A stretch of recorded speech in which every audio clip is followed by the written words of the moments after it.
बेटी बेटी होती है, बेटी का सम्मान होना चाहिए।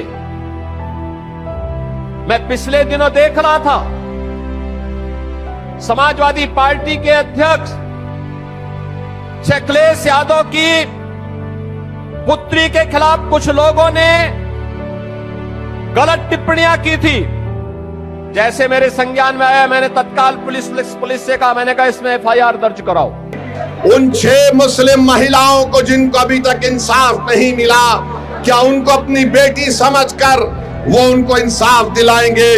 इसका जवाब उत्तर प्रदेश के मुख्यमंत्री। समाजवादी पार्टी के राष्ट्रीय अध्यक्ष अखिलेश यादव की बड़ी बेटी अदिति यादव पर सोशल मीडिया पर की गई आपत्तिजनक टिप्पणी के मामले ने तूल पकड़ लिया है। मुख्यमंत्री योगी आदित्यनाथ ने खुद एफआईआर के आदेश दिए और कहा कि बेटी तो बेटी होती है, किसी के खिलाफ भी अपमानजनक टिप्पणी स्वीकार नहीं होनी चाहिए।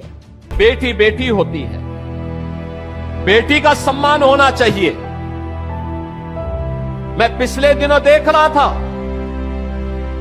समाजवादी पार्टी के अध्यक्ष अखिलेश यादव की पुत्री के खिलाफ कुछ लोगों ने गलत टिप्पणियां की थी। जैसे मेरे संज्ञान में आया, मैंने तत्काल पुलिस से कहा, मैंने कहा इसमें एफआईआर दर्ज कराओ। अब जैसे ही योगी का यह बयान सामने आया तो असदुद्दीन ओवैसी ने यूपी के सीएम को कुछ बातें याद दिलाई। उन्होंने मुस्लिम महिलाओं के नामों का जिक्र किया और पूछा कि क्या उनके सम्मान और सुरक्षा को लेकर भी इसी तरह की संवेदनशीलता दिखाई जाती है। ओवैसी ने उत्तर प्रदेश के मुख्यमंत्री को उन 6 मुस्लिम महिलाओं की याद दिलाई जिनका मुजफ्फरनगर कांड में रेप किया गया था, जिनको अभी तक इंसाफ नहीं मिला। उन्होंने कहा कि क्या उनको अपनी बेटी समझकर वो इंसाफ दिलाएंगे। ओवैसी ने मैनपुरी के वारिस अली का भी जिक्र किया और पूछा कि क्या वारिस अली की बेटी स्वालिदा को इंसाफ मिलेगा। हम उत्तर प्रदेश के मुख्यमंत्री से कहना चाह रहे, अगर समाजवादी पार्टी के नेता की बेटी को आप बेटी समझते हैं तो मुजफ्फरनगर कांड में ऐसे कई मुस्लिम महिलाओं की रेप हुआ था, अस्मत रेजी हुई थी, बलात्कार हुआ था। क्या उत्तर प्रदेश के मुख्यमंत्री उन 6 मुस्लिम महिलाओं को जिनको अभी तक इंसाफ नहीं मिला, क्या उनको अपनी बेटी समझकर वो उनको इंसाफ दिलाएंगे? इसका जवाब उत्तर प्रदेश के मुख्यमंत्री को देना पड़ेगा। और फिर मैनपुरी में मई की 20 तारीख को वारिस अली को कत्ल कर दिया गया। वारिस अली की बेटी स्वालिदा उत्तर प्रदेश के मुख्यमंत्री से कह रही है कि मुझसे इंसाफ करो।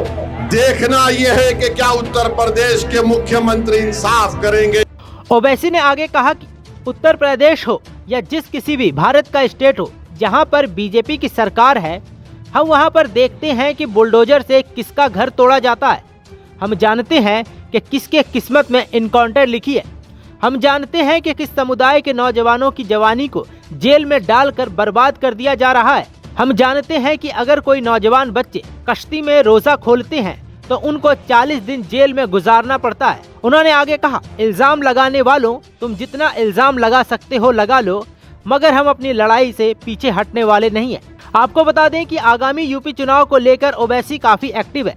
उन्होंने हाल ही में बहराइच में लोगों को संबोधित किया और इस बात का भी ऐलान किया कि अगर कोई पार्टी बीजेपी को हराने के लिए गठबंधन करना चाहती है तो हम पूरी तरह से तैयार हैं। तो मैं यहाँ पर खड़े होकर कह रहा हूँ कि मजलिस इत्तेहादुल मुस्लिमीन उनका साथ देने के लिए तैयार है। अगर इज्जत के साथ बातचीत होगी, हिस्सेदारी की बातचीत होगी तो मजलिस और ओवैसी तैयार है। मगर अगर तुम बीजेपी को रोकने के नाम पर मुझसे और मटेरा की जनता से कहोगे कि तुमको दरी बिछाना पड़ेगा, अब दरी नहीं बिछाई जाएगी, अब हिस्सेदारी और बराबरी की लड़ाई होगी इंशाअल्लाह ताला। ऐसे में अब देखना है कि ओवैसी की इन बातों को ध्यान में रखकर सीएम योगी क्या एक्शन लेते हैं। आप इन तमाम बातों पर क्या सोचते हैं, हमें कमेंट्स में जरूर बताएं। निष्पक्ष मतलब न्यूज़ 24।